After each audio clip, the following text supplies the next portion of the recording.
আমরা এখন আছি একজন বড় মাপের, খুবই বড় মাপের একজন ওলি হজরত মাওলানা রুমির ওস্তাদ যিনি ছিলেন শাহ শামসুদ্দিন তাবরেজ। আমার সামনে যে মাজারটা দেখা যাচ্ছে এটা হলো মাওলানা রুমি, যিনি একজন ইসলামী স্কলার।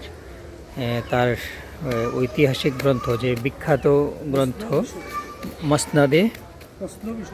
মসনবী শরীফ, এই মসনবী শরীফের লেখক মাওলানা রুমির যে ওস্তাদ শামসুদ্দিন তাবরেজ, শাহ শামসুদ্দিন তাবরেজ রহমতুল্লাহ এর মাজারে আছে। এখানে আরেকটা মাজার আছে, এখানে শাহ মখদুম ইয়ামিনীর মাজার আছে এই জায়গাতে শাহজাদপুর। এটা করতোয়া নদীর পাশে, ঠিক পাশটাতে হলো করতোয়া নদী।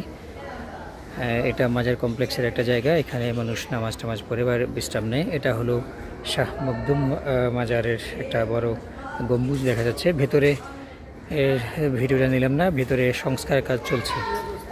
আপনারা এই যে দেখতে পাচ্ছেন শাহ মখদুমের নাম, শাহ মখদুম মাজার শরীফ। গুড়ি গুড়ি বৃষ্টি হচ্ছে।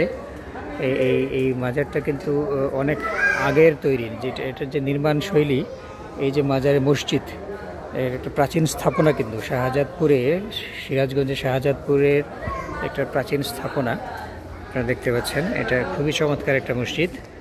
এটা ধারণা করা হচ্ছে 570 বা 600 খ্রিস্টাব্দে নির্মিত এটা।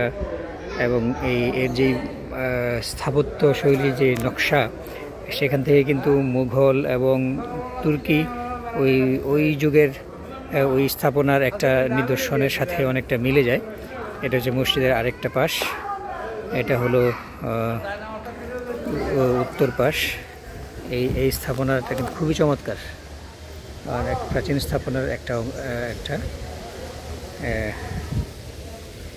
আর একটা বিষয় যেটা না বললেই নয়, এখানে প্রায় সব মাজারেই কিন্তু লেখা আছে সেজদা করা হারাম। এরপরেও যদি কেউ বিরূপ মন্তব্য যদি কেউ করে, সেটা দায় কিন্তু তার। এবং অনেক জায়গায় কোরআনের আয়াত দিয়েও লেখা আছে যে একমাত্র আল্লাহ ছাড়া কাউকে সেজদা করা হারাম। তারপরেও কাউকে সেজদা করতে দেখা যায়, সেটা হচ্ছে তার নিজস্ব ব্যাপার। এই নিয়ে আসলে আমরা কোনো মন্তব্য বিতর্ক করতে চাচ্ছি না। এখন এই পর্যন্তই। আল্লাহ হাফিজ।